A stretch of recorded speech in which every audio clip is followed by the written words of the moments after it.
My fiancé laughed. It's cute how you become envious when I see my ex. I guess you're not ready to be a spouse yet. You're just a practice. I didn't say anything. The next day, her things were packed up and sent to her ex's house. Hey, Reddit. I'm 32 years old and a man. I've been conducting commercial constructions in Houston for 6 years. Sienna, my fiancée, is 31 years old, female, and works in pharmaceutical sales. She has been living with me for 3 years. Not rented, not on paper, simply there, which was important later. Started 6 weeks ago. Tuesday night around 10 o'clock. I was half watching a documentary about deep-sea animals on the couch. I catch her when she gets home from happy hour. Cologne for males. Costs $180 and lasts for hours. It's woody and expensive. Not mine. I only wear deodorant. In the second week, her phone habit changed completely. She used to leave her iPhone face up all the time. Kitchen counter, nightstand, coffee table. Then, all of a sudden, face down, always on Do Not Disturb. Also changed her password. It used to be 0815 the day she was born. I noticed because she dropped it one morning and had to attempt 3 times to get in with the new code. Small things that build up. After that, the shower began. Sienna took a shower every morning for 3 years. 6:45 a.m. every day.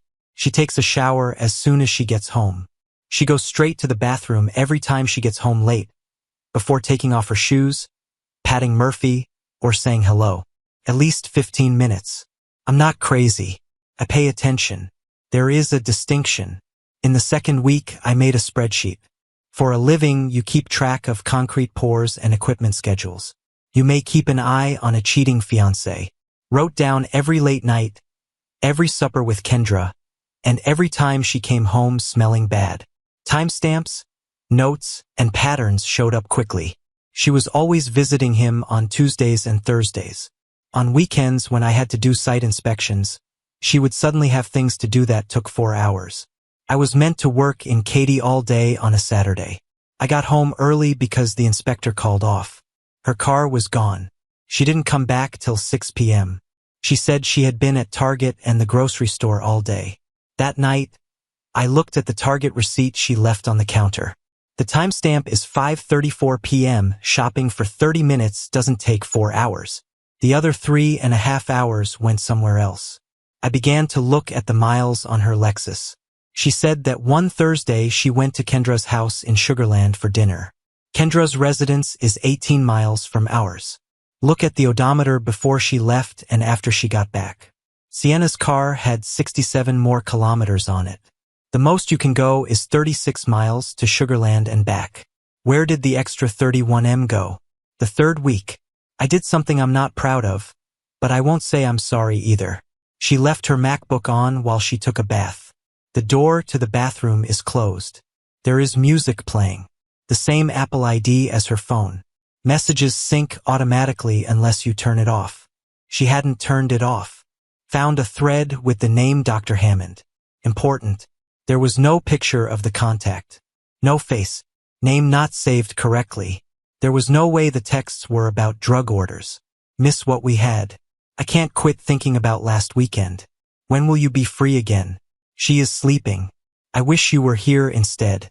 That final one came from her. 1:47 a.m. on a Saturday. I was only 2 feet away in bed.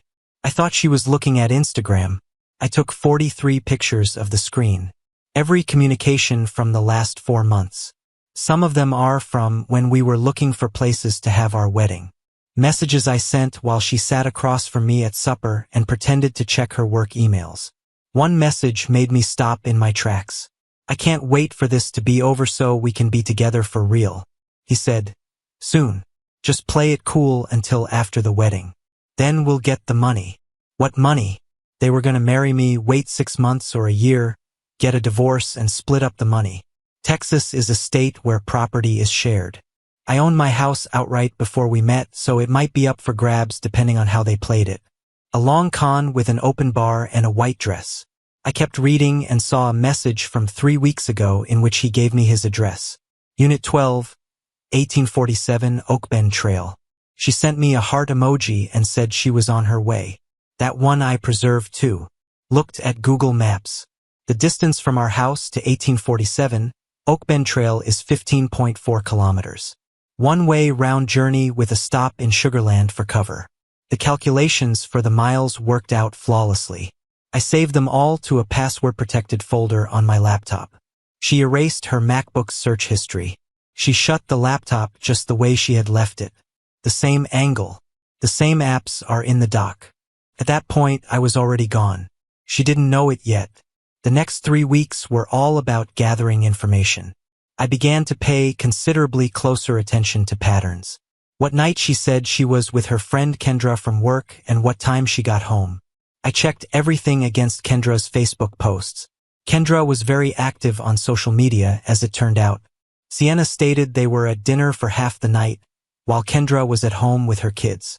Photos with a timestamp of 7 p.m., 8 p.m., 9 p.m.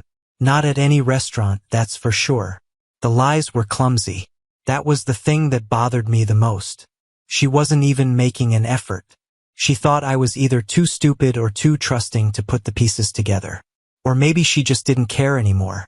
Maybe she had already mentally checked out and was just going through the motions till the wedding. I got my response either way. So there I was on Thursday night watching her on TV and going over my plan to get out one more time. I already knew she was unfaithful. Had the proof locked up, the timeline written down, and the plan drawn out. I simply needed one more thing before I did it. How was dinner with Kendra? I asked. A query that is easygoing, even normal. Earlier, she had texted to say she was going to get sushi with a friend from work. The same falsehood she had told at least 8 times in the last month. She didn't look away from her phone. Okay, where did you go? That place on Westheimer near the Whole Foods store. The lies came out clear as glass. No hesitancy, no tell. She had been practicing this for months. Maybe even longer than I thought. Then I went for the throat. Strange, though. Kendra wrote something around an hour ago. She was at home preparing costumes for Halloween with her girls. I posted about 6 pictures, all with timestamps. Looked like a home. I saw her face in the TV. Caught that tiny freeze the moment before her brain went into damage control. Her thumb stopped moving. Her shoulders got a little stiff. When people are discovered lying, they usually try to make explanations, explain, pretend they meant a different Kendra, or say they got the days mixed up. Sienna didn't. She looked at me slowly and on purpose with an expression I'd never seen before. It was cold, almost funny, like a mask had come off and I was finally seeing what was underlying. She said, "I wasn't with Kendra." It got really silent in the room. Murphy raised his head from his dog bed because he could feel the change in energy. "Who were you with?" She smiled. Not a pretty smile. The kind of smile folks give when they want you to see how much they enjoy twisting the knife. "My ex, Garrett." She said it like she was reading a list of things to buy. "We've been getting back together and getting back what we should never have lost." I didn't say anything. I just gazed at her. "What?" She turned her head to the side and looked at me like I was something under a microscope. "Are you going to cry? Have a fit? Get angry and go like a small boy?" "Nothing yet." She laughed. That rich female laugh that made me feel bad for waiters and customer service personnel. "Oh my God. This is sad. Are you really going to sit there?" Not a large, dramatic reaction. I took a sip of my water, put it down carefully on the coaster, and looked her right in the eyes. She was waiting for something to happen.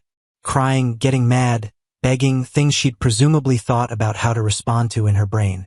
The rules that everyone observes when they get caught. I told them to keep going. "I hear you." That confused her. She wanted fireworks. She received ice instead. Okay. She leaned forward, feeling better now. Really enjoying her performance. "Do you want the truth? Here it is. You aren't cut out to be a husband. You were never good enough to be a husband. You are a project manager who thinks he is getting somewhere. You drive a truck. Half the time you smell like sawdust. You get concrete dust on your boots when you go home." I said that I was a project manager who made $140,000 a year and owned his house free and clear, with no mortgage.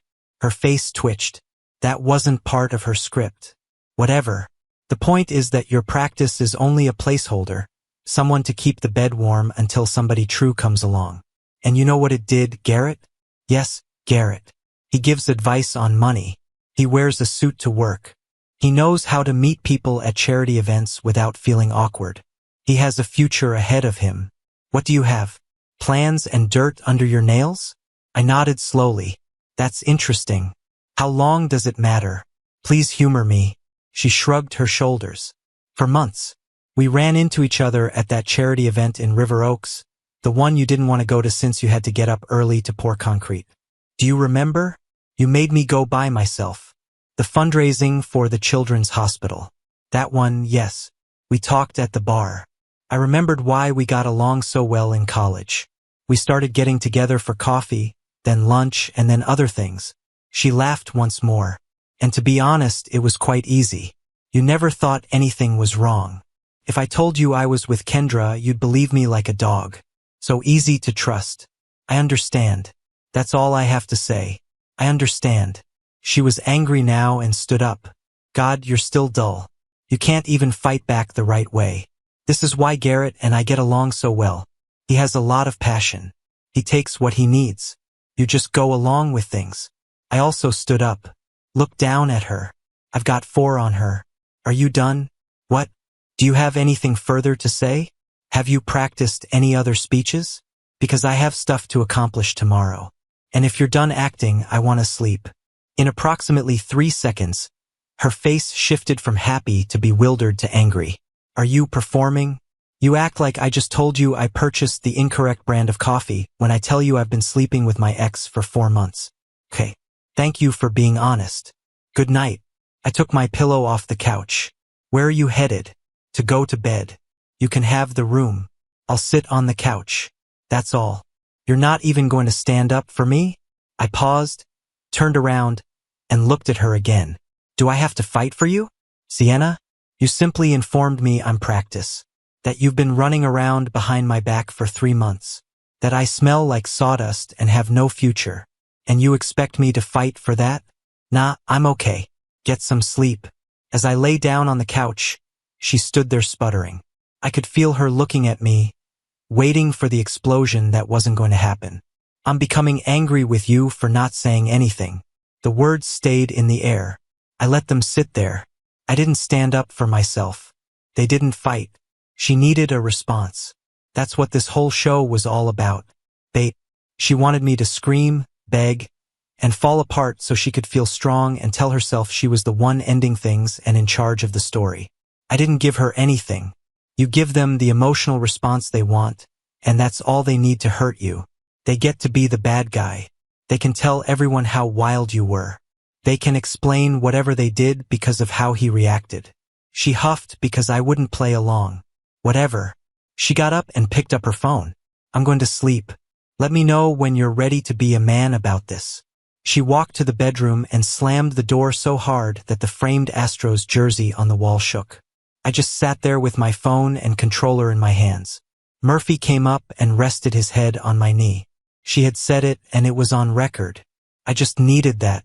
I took my pillow, lay down on the couch, and spent the night planning and going over logistics instead of sleeping. I had the whole plan ready by 4:30 a.m.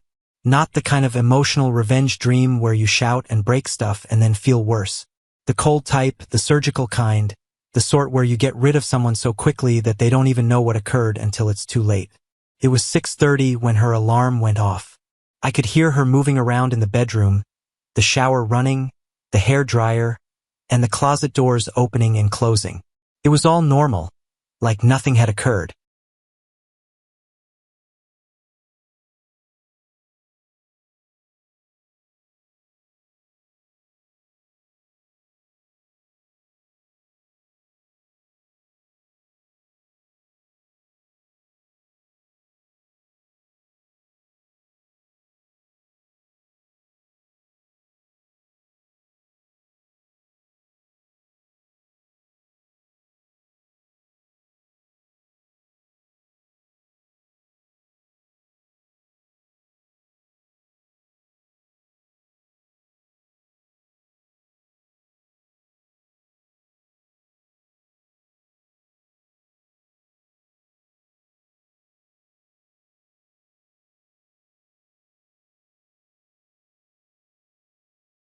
like she hadn't just ruined 3 years of her life in one conversation.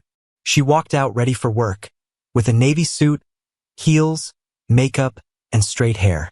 She took her purse off the kitchen counter, looked in the hallway mirror, and adjusted her engagement ring. I had spent $4,200 on it after she casually said she loved emerald cuts while we were walking by a jewelry store. Then she walked straight past me as if I were a piece of furniture. Not a word. They didn't even look at each other. The silent treatment is a classic way to manipulate someone. Make me feel bad for catching her. Make me run after her. Make me say I'm sorry for having the nerve to detect her affair. The door in front opened and closed. Her heels made a clicking sound when they hit the ground. I waited for 5 minutes. There was enough time for her to go to her Lexus and drive halfway to work. After that, I went to work. First, called Dante and my foreman. Hey, I need the day off. Emergency with the family. Are you okay? Will be. Take care of the job at Memorial City. Finished. If you need anything, call. Put it down. Next call. U-Haul is on I-10. Delivered boxes to my truck in 20 minutes. She started in the bathroom and swept everything off her counter into box 1. Serums, face creams, makeup palettes, and hair products. That jade roller she got after seeing it on TikTok. The $80 shampoo she ordered just for her. Everything. Moved to the closet. The colors on her side were in order. I put it in the same way. Kept things tidy. Folded the pricey items. Put each pair of shoes in its own bag. I noticed a moleskin notepad I'd never seen before in the drawer of her nightstand. An inexpensive prepaid phone, a burner, was under it. I turned it on. 4 months of texts to G verifying everything I'd already seen on the MacBook, as well as hotel confirmations sent to this number. Attached are the receipts. She had done a good job of covering her tracks. Not comprehensive enough, though. Opened the notebook. Notes for arranging the wedding, seating charts, and guest lists. There was nothing strange until page 43. A list of positives and cons that compares me to Garrett. 2 columns. My column included things like a steady income and a nice property, and it didn't raise questions. Garrett's column was about love, chemistry, and the one who got away. She'd written small hearts around his name like a teenage girl with a crush while wearing my ring. I took pictures of every page and put them in the evidence folder. I put the notebook and the burner phone right on top of the box. Let Evelyn find those first. A total of 30 boxes. 3 years of being engaged. Everything was professionally packed, labeled, and put in order. Before sealing each package, I snapped pictures of what was inside. It's important to keep records. It's always been like way in my line of work. No one could allege that I tossed her things away or broke anything. I then took my laptop and accomplished the most crucial thing. I searched for Same-Day Courier Houston on Google. Good job, Roi. Completed the form. Pick up my address. The address for delivery is 1847 Oak Bend Trail, Unit 12. Contact for delivery. Sienna's cell. 30 boxes with special instructions. Be careful with it. Use a picture to confirm delivery. The total is $340. Sent in. After that, I ordered pizza. Domino's. People who adore meat a lot. More cheese. Jalapenos. The sort she always remarked was excessively fatty and made me feel awful for ordering. 45 minutes later, the doorbell rang. 2 dudes in Royal. They made 5 trips to load everything. Businesslike. Fast. They went away. After that, I went back inside. There was no noise in the home. Really quiet. No lavender diffuser humming. Her Bluetooth speaker won't play music. Just calm. Around 5:45 p.m., I checked the roadie tracker. Status sent. Location: 1847 Oak Bend Trail, Unit 12. A photo shows that 30 crates are piled neatly on a covered patio. The front door is partially open in the frame. Someone is already taking delivery. At the time, I didn't know that Garrett wasn't living by himself. He lived with a girlfriend named Evelyn. Been with her for 2 years. So Sienna's boxes didn't magically show up at her ex's house. They came to the place where he lived with his girlfriend of 2 years. There were 30 boxes with love letters, Hotel receipts with Garrett's name on the reservation, a burner phone with 4 months' worth of messages, a wedding binder with Garrett's name circled on the guest list, and notes in Sienna's handwriting about what kind of scotch he liked and where to sit him at the reception. Murphy was outside in the yard. I welcomed him in, gave him some snacks, and we watched the game together. The Astros play the Rangers. My place is peaceful and quiet. Murphy is my dog. I got him from the Houston SPCA immediately after I bought my house. Put my name on it. There are vet costs on my card from 4 years ago. I have adoption papers in my email. This becomes really important. My phone started ringing a lot at 7:30 p.m. Sienna called, but you didn't answer. Messages on the phone. Messages coming in one after the other. Where is everything? Pick up the phone. This is crazy. You can't just steal all I own. I'm calling the cops. You're crazy. Where did you put my things? I didn't say anything. I just saved everything. Screenshots and timestamps. Then, at about 8:15 p.m., I heard a car pull into the driveway. Fast door slamming hard, and heels on concrete moving quickly. She had a key. I had forgotten about that. The door to the front opened quickly. Sienna burst in, looking crazy.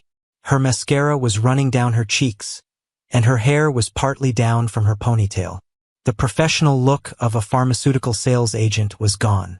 She looked like she'd been crying for a long time. "Where is everything?" she yelled. "What did you do?"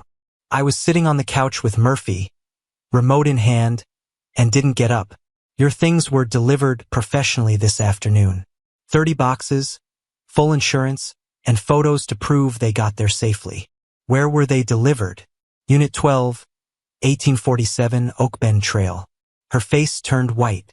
"You sent my things to Garrett's. You stated you were getting back together.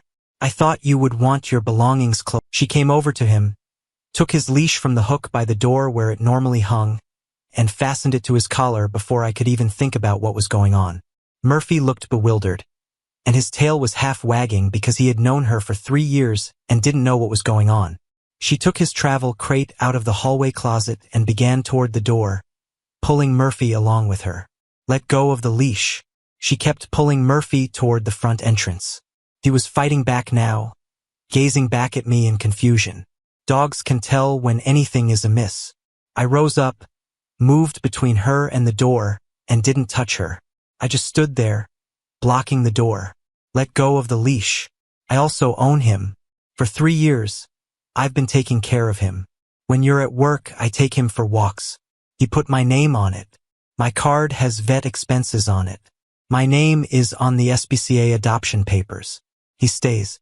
She tried to get around me. I stayed still. She pulled hard on Murphy's leash to attempt to get him to the door. He whined, "Sienna, get out of my way. Let go of the dog." She stepped back while still pulling. Murphy was really getting into it now. All 4 of her paws were pressed against the floor, refusing to go with her. She took another step back toward the stairs that led down to the front door. 3 stairs down to the landing. Then she lost her balance. I saw it happen in slow motion. Her heel got stuck on the edge of the top step. She fell back, arms flailing, trying to clutch something. As she fell, the leash flew out of her hand. She fell down 3 steps. Just 3, not the whole flight. She landed on her back with a thump on the landing. I never touched her, not once. Didn't reach out, didn't grab. The cameras caught everything. For a moment, she lay there, breathing heavily. After that, she sat up, looked at me, and her face transformed completely. "He shoved me." She spoke loudly and clearly, as if she were putting on a show for an audience that wasn't there. "You pushed me down the steps." I didn't say anything. I simply looked at her. She took the gray sweater that had been hanging over the railing for weeks and put it on her forehead.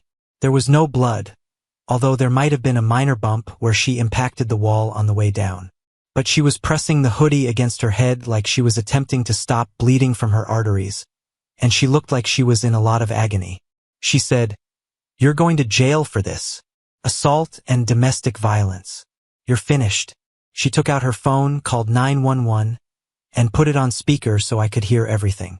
911. "What is your emergency? My fiancé just pushed me down the stairs." My head is bleeding. Please help me.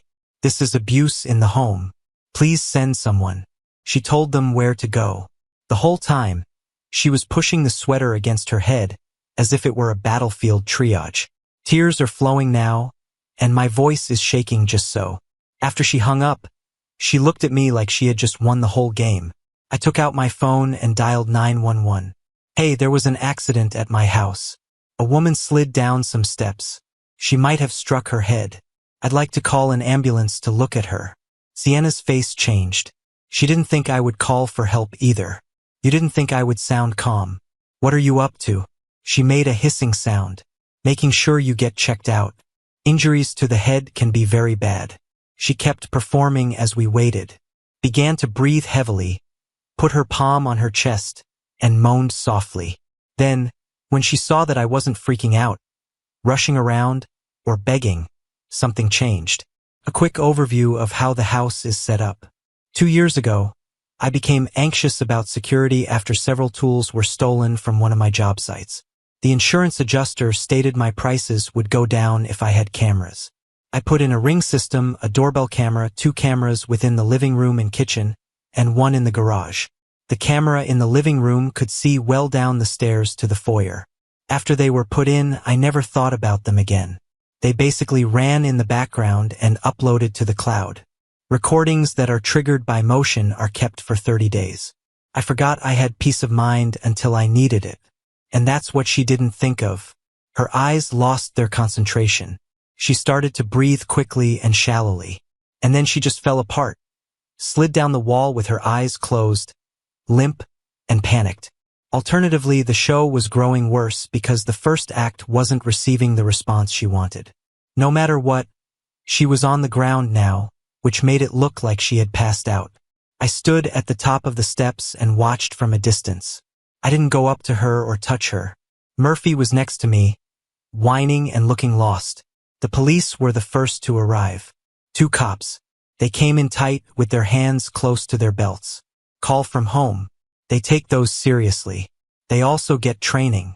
1 cop went right to Sienna, who had miraculously woken up and was now gently crying while still putting the hoodie to her fully unharmed forehead. The other cop came up to me. Sir, I need you to come outside with me. Sure. But first, I have to tell you something.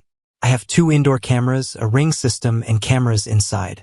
Everything that transpired in this house tonight, even her falling down while trying to take my dog, is saved in the cloud. The officer's face shifted a little. You have video. The living room camera sees the stairs. Got it all. I can get it on my phone right now. They made us go our separate ways. The usual way to do things. A few minutes later, EMTs showed up. They looked at Sienna's head quite carefully. No cuts. No signs of a concussion. The pupils are the same size and react the same way. Little bump. Probably wouldn't even hurt. She said no to a ride to the hospital. The officers stood close together outside for a minute and talked quietly. Then the older one came back to me. You stated you had video. Can we look at it? I accessed the Ring app on my phone and found the clip from the living room camera that was made 20 minutes earlier. Gave it to them. The video was really clear.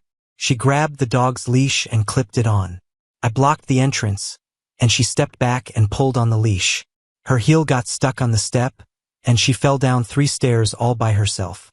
There was no contact at all. I never touched her with my hands. Then she sat up and said right away, "He pushed me." The officer watched it again and then showed it to his partner. They showed the fall 3 times again. I opened the SPCA adoption forms in my inbox. The microchip registration from home again has my name and address on it. I put 4 years' worth of vet costs from Banfield Pet Hospital on my credit card. Screenshots following screenshots. She doesn't reside here. She was a visitor. There is no lease, no utilities, and no deed. My lawyer for real estate said she doesn't have a legal right to live there. I sent all of her things to her this afternoon by a professional courier. They returned to Sienna. I couldn't hear all they said, but I could see her face through the window. Saw it move from sad victim to puzzled to angry to afraid in about 30 seconds. One of the cops came back to me. Sir, we won't be bringing any charges against you. The video makes it evident that she fell on her own. There was no touch. We told her that it is against the law in Texas to file a fake police complaint and that trying to seize your registered property, like the dog, could get her in trouble. I nodded. Thank you. We are going to tell her to leave the building. Would you like us to stay while she gets the last of her things? This afternoon, everything of hers was sent to a different address. 30 boxes. There is nothing left for her here. The officers led Sienna out. There were no cuffs, but she was strongly told to leave right away and not come back until the police are there. She paused at the door, looked at me with utter contempt, her hair a mess, her makeup smeared, and the hoodie still in her hand. I turned around and took her engagement ring out of my pocket. I saw it on the landing after she fell. When she hit the floor, it must have slipped off. She picked it up as the cops were talking to her outside. I raised it up so she could see it. The emerald cut sparkles in the porch light. I didn't say anything dramatic. I just put it back in my pocket. Her face fell apart. We're done, I said. The officers took her to her car. I stood in the doorway and watched her leave. Waited until her tail lights went out of sight around the bend. I then locked the door and closed it. Chain and deadbolt. Murphy ran up with his tail wagging now that the stress was gone. I scratched the back of his ears. Good boy. You're not going anywhere, buddy. There was no noise in the home. Finally, it's silent. The backlash happened quickly, but I remained out of most of it. I heard from acquaintances that Garrett's girlfriend, Evelyn, had gone through all 30 boxes that afternoon, found the love letters, handmade ones from Sienna that talked about their future together, found the hotel receipts with Garrett's name on them for rooms booked on Tuesday and Thursday afternoons. They found the burner phone with 4 months' worth of messages about getting back together. That night, their 2-year relationship came to an end. It looks that Evelyn shared everything on Facebook before blocking Garrett. Screenshots of the communications, pictures of the receipts, a full history of... I opened the SPCA adoption forms in my inbox. The microchip registration from Home Again has my name and address on it. I put 4 years' worth of vet costs from Banfield Pet Hospital on my credit card. Screenshots following screenshots. She doesn't reside here. She was a visitor. There is no lease, no utilities, and no deed. My lawyer for real estate said she doesn't have a legal right to live there. I sent all of her things to her this afternoon by a professional courier. They returned to Sienna. I couldn't hear all they said, but I could see her face through the window. Saw it move from sad victim to puzzled to angry to afraid in about 30 seconds. One of the cops came back to me. Sir, we won't be bringing any charges against you. The video makes it evident that she fell on her own. There was no touch. We told her that it is against the law in Texas to file a fake police complaint and that trying to seize your registered property, like the dog, could get her in trouble. I nodded. Thank you. We are going to tell her to leave the building. Would you like us to stay while she gets the last of her things? This afternoon, everything of hers was sent to a different address. 30 boxes. There is nothing left for her here. The officers led Sienna out. There were no cuffs, but she was strongly told to leave right away and not come back until the police are there. She paused at the door, looked at me with utter contempt, her hair a mess, her makeup smeared, and the hoodie still in her hand. I turned around and took her engagement ring out of my pocket. I saw it on the landing after she fell. When she hit the floor, it must have slipped off.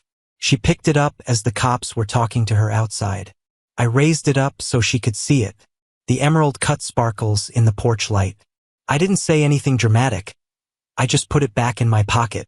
Her face fell apart. We're done, I said. The officers took her to her car. I stood in the doorway and watched her leave. Waited until her tail lights went out of sight around the bend. I then locked the door and closed it. Chain and deadbolt. Murphy ran up with his tail wagging now that the stress was gone. I scratched the back of his ears. Good boy. You're not going anywhere, buddy. There was no noise in the home. Finally, it's silent. The backlash happened quickly, but I remained out of most of it. I heard from acquaintances that Garrett's girlfriend, Evelyn, had gone through all 30 boxes that afternoon, found the love letters, handmade ones from Sienna that talked about their future together, Found the hotel receipts with Garrett's name on them for rooms booked on Tuesday and Thursday afternoons. They found the burner phone with 4 months' worth of messages about getting back together. That night, their 2-year relationship came to an end. It looks that Evelyn shared everything on Facebook before blocking Garrett. Screenshots of the communications, pictures of the receipts, a full history of the affair, and tags for both of them. Before either of them could do any harm, everyone in their social circle saw it. Friends of both sides began to take sides. Most of them chose Evelyn. Evelyn had called Garrett and screamed at him while he was still at work. When he got home, he saw that his things were being put in boxes. Everyone in the neighborhood heard everything. Someone in the building called the apartment office to complain about the noise. But this is where it gets fascinating. Garrett freaked out, tried to fix matters, and told Sienna they needed to cool things off till everything blew over. They said it was too hot right now and they should stay out of the way for a few months. Sienna didn't take it well that the cops had just publicly shamed her and taken her out of my house after she tried to fake an assault. She texted him all the time, called him at all hours, and even showed up at his apartment complex. Garrett's answer. He changed the locks, banned her number, and directed the front desk not to let her up. The person she had planned to divorce her for, the one she had named her real future, merely disappeared when things got tough. Through common friends, I learned that Garrett and Evelyn got back together about a month later. Evelyn took him back. Please don't ask me why. Soon after, they all moved to Austin, a new beginning away from the chaos. Katie took Sienna back to her mom's place. She lost her flat deposit because she couldn't pay for it on her own. Had to tell her whole family why her engagement ended and why 30 boxes of her things were sent to her affair partner's residence. I didn't file any litigation. There was no necessity. The natural consequences were bad enough. 2 weeks later, I sold the engagement ring. The Heights jeweler paid me $2,800 for it. I paid less than what it was worth to me sitting in a drawer. Used the money to buy a new barbecue for the backyard. Murphy said yes. The last time I talked to the friend group, she was working at a department store in the Galleria. Entry-level job with a commission, beginning afresh at 31 with a gap in her resume. She couldn't be honest about it. 6 months of tranquility. Murphy and I got into a routine. Runs in the morning before work, walks in the evening around the neighborhood, and weekends at the dog park. I started a new project at work. There is a 12-story mixed-use structure in the city center. Good money and a good way to pass the time. Kept me busy enough that I didn't think about her too much. 3 days after she went, I changed the locks. The garage got a new security code. Changed the passwords in the Ring app. Normal security procedures after a breakup. The locksmith who came out had certainly done this before. Did not ask a question. Just did what I had to do. Then one Saturday afternoon, the doorbell rang. First, I looked at the Ring app. It's a habit now after all that happened. Sienna was standing on my porch looking gruff and thinner than previously. Her hair was in a haphazard ponytail instead of the flawless blowout she used to get. She had dark circles under her eyes. No makeup on, which is very different from the well-groomed woman who used to reside here. I thought about not answering, but I was too curious. I opened the door, but I didn't go outside or ask her to come in. Murphy was behind me, and this time his tail wasn't wagging. Dogs have good memories. Hey, she said in a quiet voice. What can we talk about? I simply wanted to say sorry for everything. I made a lot of mistakes.